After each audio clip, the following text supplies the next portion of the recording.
दूर तक फैले हुए थे। लेकिन जितनी बड़ी राजा की शान थी, उतनी ही छोटी उनकी समझदारी थी और उतना ही बुरा हाल वहाँ की जनता का था। राजा राजन सिंह का खजाना धन और सोने चांदी से भरा हुआ था, लेकिन फिर भी उनकी झूठी शान और दिखावे की भूख कभी खत्म नहीं होती थी। एक दिन राजा अपने खास मंत्रियों से कहते हैं, ये क्या हाल बनाया हुआ है महल का? अभी तक इसमें कोई नई सजावट क्यों नहीं हुई? आप सभी जानते हैं कुछ दिन में महल में बहुत बड़ी दावत है, जिसमें दूर दूर के राजा और मेहमान उपस्थित होने वाले हैं। वो यहाँ आकर हमारे महल का ऐसा दृश्य देखेंगे तो क्या सोचेंगे? वो तो यही समझेंगे कि राजा राजन सिंह के खजाने और शान में कमी आ गई है। आखिर इतनी बड़ी लापरवाही कैसे हो सकती है? महाराज, हमने अभी कुछ महीने पहले ही महल में बड़े बदलाव किए हैं, जिसमें बहुत खर्चा हुआ है, और मुझे नहीं लगता कि महल में अभी किसी खास सजावट की आवश्यकता है। और वैसे भी पिछली दावत में जो मेहमान आए थे, उनमें से कोई भी इस दावत में शामिल नहीं हो रहा है। आए महल में हर त्योहार, हर दावत के लिए नए इंतजाम किए जाते हैं। चाहे वो महल की सजावट हो या भोजन हो, सब कुछ दोबारा दोहराया नहीं जाता। चंद्रपाल जी, महल की सजावट की सारी जिम्मेदारी अब आप संभालेंगे। और ध्यान रहे, महल में किसी चीज की कोई कमी नहीं होनी चाहिए, वरना याद रहे, हम आपको इस गलती पर माफ नहीं करेंगे। आपका हुक्म सराखों पर महाराज, आप निश्चिंत रहिए। और जो इस विषय में बहस करे उसे दंडित किया जाए। साथ ही जो व्यक्ति समय पर अपना कर ना भरे, उस पर 2 गुना भुगतान करने का ऐलान कीजिए। लेकिन महाराज, हमारे राज्य की जनता पर पहले से ही अधिक कर का भार है। ऐसे में है, या फिर अगर आपको जनता की परेशानी की इतनी ही चिंता है, तो आप अपने खर्चे में से महल में कुछ दे दीजिए, वरना शांत रहिए। हम एक राजा हैं और हमारी शान का अंदाजा अपने महल की खूबसूरती से ही लगाया जाता है। दावत में बड़े हैं, अपने महल और राज्य के लिए क्या बेहतर है। इसीलिए अच्छा यही होगा कि आप जनता को अपने करों का भुगतान जल्दी करने का कहिए। इसी में हमारी और जनता की भलाई है। के लिए कई सारे कानून बनाए थे, लेकिन उन कानूनों का पालन केवल आम जनता से ही करवाया जाता था। खुद राजा और उनके कुछ दरबारी इन कानूनों को तोड़ने में माहिर थे। राजा ने गांव के किसानों से लेकर छोटे व्यापारियों तक सभी पर भारी भरकम कर लगवा दिया, जिससे जनता के लिए जीना दुश्वार होता गया। लोग परेशान होने लगे और राजा का ये नया ऐलान सुनकर आपस में एक दूसरे से कहते हैं, अरे तुम लोगों ने राजा का नया ऐलान सुना? अगर हमने समय पर अपने करों का भुगतान नहीं किया तो हमें 2 गुना भुगतान करना पड़ेगा, और वो भी ये कर चुकाने में कम पड़ जाते हैं।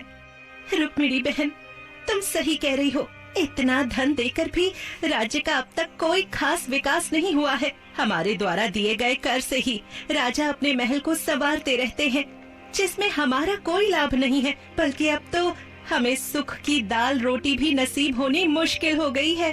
राज्य ने इंतजाम की। राजा के कुछ ईमानदार मंत्रियों ने कई बार उन्हें समझाने की कोशिश की, लेकिन उनकी बातों का राजा पर कोई असर नहीं होता था। राजा की इस झूठी शान और दिखावे की वजह से राज्य में धीरे धीरे अशांति फैलने लगी।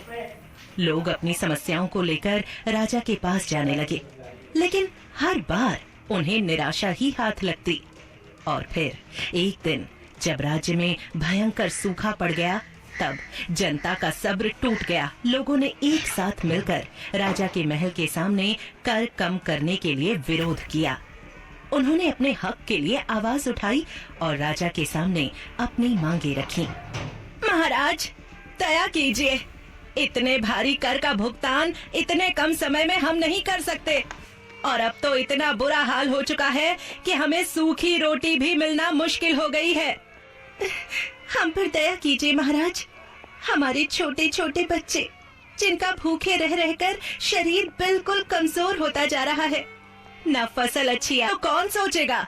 सभी ने बहुत आदर सम्मान के साथ राजा से विनती की, लेकिन राजा ने उनकी बातों को नजरअंदाज कर दिया और अपने सैनिकों को जनता के इस विरोध को दबाने का हुक्म दे दिया। पर इस बार जनता की आवाज इतनी बुलंद थी कि सैनिक भी उन्हें रोक नहीं पाए। राजा की झूठी शान अब खतरे में आ चुकी थी। लोग वापस जाने का नाम नहीं ले रहे थे और वो महल के बाहर खड़े होकर राजा का विरोध करने लगे। अब बहुत हो गया, अब हम और जुल्म नहीं सहेंगे। राजा को समझना होगा कि जनता ही राज्य की असली ताकत है। अगर वो हमारी बात नहीं सुनेंगे तो हम उन्हें अपने अधिकारों के लिए मजबूर करेंगे। और आखिर ये सब लोग इतने भड़के हुए क्यों हैं? इन्हें तुरंत शांत करो, नहीं तो हमारी शान मिट्टी में मिल जाएगी। महाराज, मैंने तो पहले ही आपको जनता की कठिनाइयों के बारे में बताकर आगाह किया था। अब अगर आप सच में राज्य को बचाना चाहते हैं तो जनता की मांगे माननी होंगी। शायद वीर सिंह जी ठीक कह रहे हैं हुजूर। मुझे लगता है हमें कुछ दिन के लिए जनता की बात मान लेनी चाहिए। लेकिन इससे हमारे महल को नुकसान है। आखिर ये सब कुछ हम अपने राज्य की शान बढ़ाने के लिए ही तो कर रहे हैं। आप जाइए और उन्हें समझाइए। वीर सिंह घर वापस भेज दिया। वीर सिंह राजा की इस स्थिति और जनता की परेशानी से बहुत चिंतित था, लेकिन वो जानता था कि सीधी बातों से राजा पर कोई असर नहीं होगा। इसलिए उसने एक योजना बनाई, जिसके बाद एक दिन वो राजा के पास गया और बोला, महाराज, मैंने सुना है कि पास के राज्य में एक राजा है जो आपकी शान और शौकत को चुनौती दे रहा है। लोग कहते हैं कि उसकी शान और आपकी शान में बहुत फर्क है और वहाँ की जनता भी उससे बहुत खुश है। मुझे लगता है हमें एक बार उस राज्य का दौरा कर, और आज वो हमारे ही खिलाफ है। वीर सिंह, हम देखना चाहते हैं कि कौन है जो आज हमारे मुकाबले आ खड़ा हुआ है। चलने की तैयारी कीजिए। राजा ने फैसला किया कि वो उस राज्य का दौरा करेंगे, जिसके बाद वो अपना भेष बदलकर वीर सिंह के साथ पड़ोसी राज्य की ओर रवाना हुए। जब वो उस राज्य में पहुँचे तो उन्होंने देखा कि वहाँ के राजा का महल उतना सुंदर नहीं था, न ही वहाँ की सजावट राजा राजन सिंह की शान का मुकाबला कर रही थी। लेकिन सबसे हैरान करने वाली बात ये थी कि वहाँ उन्हें उस राज्य की जनता बहुत खुश और संतुष्ट दिख रही थी। किसान थे, बच्चे हंस रहे थे और व्यापारी बिना किसी डर के व्यापार कर रहे थे। उन सभी को अपने काम बहुत खुशी से करते देख राजा को बहुत अजीब लगा। उन्होंने वीर सिंह से कहा, वीर सिंह, हमें समझ नहीं आ रहा ये कैसे हो सकता है। यहाँ की सजावट और शान तो हमारे मुकाबले कुछ भी नहीं, फिर भी ये लोग इतने खुश और संतुष्ट कैसे हैं?